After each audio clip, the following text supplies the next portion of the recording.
Bonjour, bienvenue dans le JT de TBO. Aujourd'hui, nous recevons Jean-Paul Rouve et Mathieu Spinozzi.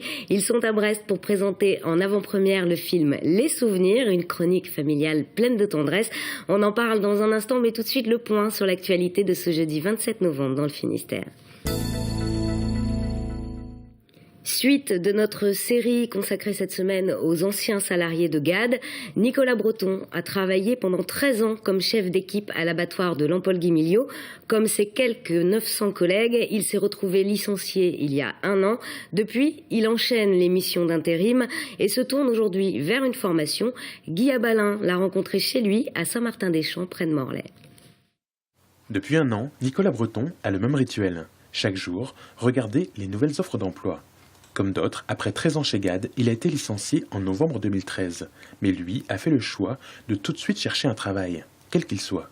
Pour moi, c'était une solution, une bouffée d'oxygène de repartir au plus vite dans le monde du travail pour éviter derrière de réfléchir et d'être dans le doute et dans ce qu'on peut broyer comme situation quand on est dans une situation de chômage. Et son premier contrat, il l'a eu à peine 4 jours après sa lettre de licenciement, dans le conditionnement de légumes. Cariste, puis ensuite opérateur de commande, d'autres contrats se sont enchaînés. Mais à chaque fois en intérim, sans jamais que les portes ne s'ouvrent vers un contrat plus long. C'est ça la période la plus pénible, c'est de savoir que le contrat se termine et que derrière on n'a rien, on doit recommencer encore à zéro. C'est pesant. Alors parfois on nous dit qu'on a trop d'expérience, parfois on nous dit qu'on n'a pas assez d'expérience. Parfois, on n'a pas les diplômes voulus, donc c'est très compliqué aujourd'hui de réintégrer une entreprise et de s'y sentir bien. Toujours un peu nostalgique de ses 13 ans passés chez GAD, et après cette année compliquée, Nicolas Breton a décidé de réfléchir à faire quelque chose dont il avait vraiment envie, et de retourner voir la cellule de reclassement. Conforté dans son choix par les annonces qu'il voit chaque jour, il a finalement opté pour une formation de chauffeur-livreur. Un permis qu'il possédait déjà, mais qu'il fallait remettre au goût du jour. 6000 exemplaires vendus, fortes du succès de leur livre de recettes. Les agricultrices du pays de Morlaix remettent le couvert. Elles préparent un nouvel ouvrage en y incluant des produits de la mer. Sophie Lecroisier a assisté à l'un de leurs ateliers de cuisine à Plouigneau. Reportage. Nous, c'est pour manger dans la rue, en regardant les vitrines. Et en mangeant des légumes du Léon. Ambiance décontractée dans cet atelier de cuisine, pas comme les autres. Ici, 24 agricultrices et ostréicultrices confectionnent des recettes familiales, 100% Trégor et Léon. La matière première vient directement de leurs champs, de leurs bêtes ou de leurs parcs à huîtres.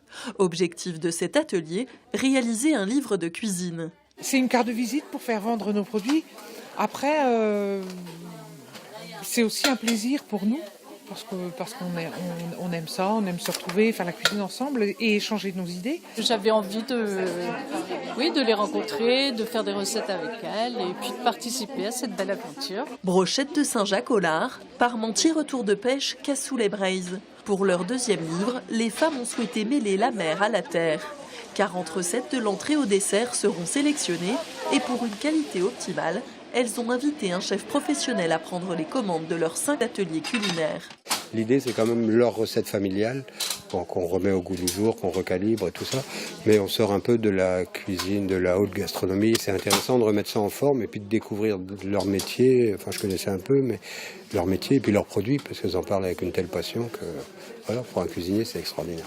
En plus des recettes, le livre proposera de découvrir le quotidien de ces agricultrices et ostréicultrices par le biais de portraits. Imprimé à 10 000 exemplaires, le recueil de recettes sera disponible en kiosque et librairie en février 2015. Et l'on parle cinéma à présent avec nos invités. Jean-Paul Rouve, Mathieu Spinozzi, bonjour. Bonjour. Merci d'être là. Alors vous êtes à Brest pour présenter en avant-première Les Souvenirs, une chronique familiale pleine de sincérité et de tendresse. Jean-Paul Rouve, vous en êtes le réalisateur. Mathieu Spinozzi, vous occupez le rôle principal. Et avant d'en parler, je vous propose de découvrir un extrait de la bande-annonce. C'est ta grand-mère. Qu'est-ce qui se passe? Elle a disparu. Comment c'est possible qu'elle soit partie comme ça? Vous les surveillez pas? Mais c'est pas une prison ici, monsieur. Non mais attendez, pas ce... Alors c'est déjà arrivé quelques fois, mais enfin bon, c'est rare. C'est pas la première fois, hein. C'est une vraie passoire là-bas. On peut pas lancer un avis de recherche. À la télé, ils passent leur temps avec leur alerte enlèvement, on peut pas faire pareil. Première question, est-ce que votre mère est majeure? Tu t'énerves pas. On voit tout, nous, ici. Une mère plus jeune que son fils, t'as déjà vu ça, toi? Putain, j'ai reçu une carte postale de ma grand-mère. Voilà, faut que tu y ailles, il faut que tu mènes l'enquête. Excusez-moi. Vous voulez vous suicider? Non. Ah bah, il faudrait le dire à votre visage, alors, parce que là, on peut pas deviner. Hein. J'en peux plus qu'on décide tout pour moi. Tu comprends? Elle a du caractère, ta mère. C'est bien le genre à partir comme ça. Allez, à ta grand-mère. Jean-Paul Rouve, c'est votre 3e film en tant que réalisateur et c'est une adaptation d'un livre de Michel Fuenquinos, Les Souvenirs. Pourquoi avoir choisi cette histoire ? Parce que j'aime l'écriture de David, j'aime sa sensibilité, j'aime son côté humain, cette façon qu'il a de parler de choses importantes mais en prenant le biais des petites choses de la vie. Et ça me touche. Alors, il y a une grand-mère qui fugue, un père angoissé par sa retraite, oui. Un jeune homme qui s'interroge sur son avenir. C'est pas facile, la vie de famille. Hein. Ouais. Est-ce que ce sont ces relations entre les générations qui vous ont... Oui, c'est ça, c'est de parler de la vie, de ce que tout le monde peut vivre, par le prisme du cinéma, par le prisme... Donc, qui dit cinéma dit plus grand que la vie, souvent. C'est ça qui est intéressant. C'est de décaler les choses, c'est qu'elles soient plus belles, ou qu'elles soient plus drôles, ou plus émotionnellement fortes. Enfin, oui, ça me plaît, le cinéma de la vie. L'intime aussi. L'intime, oui. Des choses. On présente le film là depuis un mois à peu près en province. On se balade un peu dans toute la France et on voit à la fin ce qu'on rencontre les gens. Comme ce soir, on présente le film, puis après on vient discuter avec les gens. Puis on voit bien que les gens ils nous parlent et que ça les a touchés. Ça résonne en eux avec des histoires personnelles avec leurs grands-parents ou leurs parents. Enfin, je suis content de ça. C'est vrai qu'on se sent proche de cette famille. Tant mieux. Si on se dit c'est pas des acteurs et c'est une famille que je peux connaître, tant mieux si on se dit ça. Alors Mathieu Spinozzi, on connaît bien votre nom ici à Brest et en Finistère. Vous êtes le fils de Jean-Christophe Spinozzi, le chef d'orchestre de l'ensemble Mathéus. Vous jouez d'ailleurs dans l'ensemble Mathéus. Et en parallèle, vous êtes comédien. Le rôle de Romain dans Les Souvenirs est votre premier rôle principal. Qu'est-ce qui vous a séduit, vous, dans cette histoire ?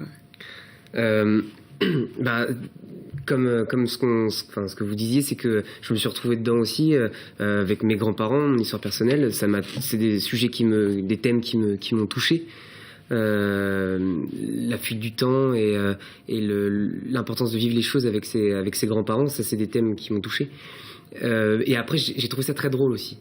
J'ai beaucoup ri à la lecture du scénario et je trouvais que le dosage entre l'humour et le côté plus dramatique était très bien fait et les dialogues très percutants. C'est vrai que c'est un joli film à la fois drôle et délicat. On rit beaucoup, on pleure parfois, ça m'est arrivé en tout cas. C'est une belle comédie dramatique. Qu'aimeriez-vous qu'on retienne de ce film, Jean-Paul Rouve ? Qu'est-ce que je sais ? Moi, j'aime bien le cinéma quand ça fait un petit peu réfléchir, pas forcément intellectuellement des grandes questions, mais quand on sort du film et qu'on se soit posé quelques questions, sous quelquefois personnelles, ou moi, il y a des gens ce qui me touche, je vais vous dire, c'est des gens qui sortent du film, et qui me disent, ça me donne envie d'appeler ma grand-mère. Voilà, rien que ça, je me dis, c'est pas mal, c'est une petite pierre à l'édifice. Mathieu Spinozzi, quel effet ça fait d'avoir Michel Blanc pour papa, Chantal Lobby pour maman et Annie Cordy pour grand-mère? Franchement, c'est incroyable parce que moi, je les connais depuis du coup petit parce que je connais les chansons d'Annie. Je suis encore fan évidemment de Michel, de Chantal, j'adore les nuls, de Jean-Paul aussi. Donc c'est un mélange de plein de choses. Avant le tournage, c'est un mélange de peur, d'excitation, de se dire que j'ai énormément de chance de pouvoir les voir travailler, etc. Et voilà, et après on se lance et ça s'est bien passé, ils m'ont adopté tout de suite. Le film s'appelle Les Souvenirs. Si vous avez un souvenir de ce tournage, quel serait-il ? Moi, c'est quand on est réalisateur, on n'a pas un souvenir, c'est une ambiance, si vous voulez. Moi, c'est une ambiance vraiment fraternelle entre l'équipe. Parce qu'un tournage, c'est pas que des acteurs et un réalisateur. C'est une équipe. C'est vraiment un travail d'équipe, comme un cirque qui se déplace. Et donc j'ai que des souvenirs de ça, d'une équipe soudée qui a envie de faire le mieux possible, tout le monde au service du film. Ça c'est beau à voir quand on a une bande comme ça qui avance dans la même direction.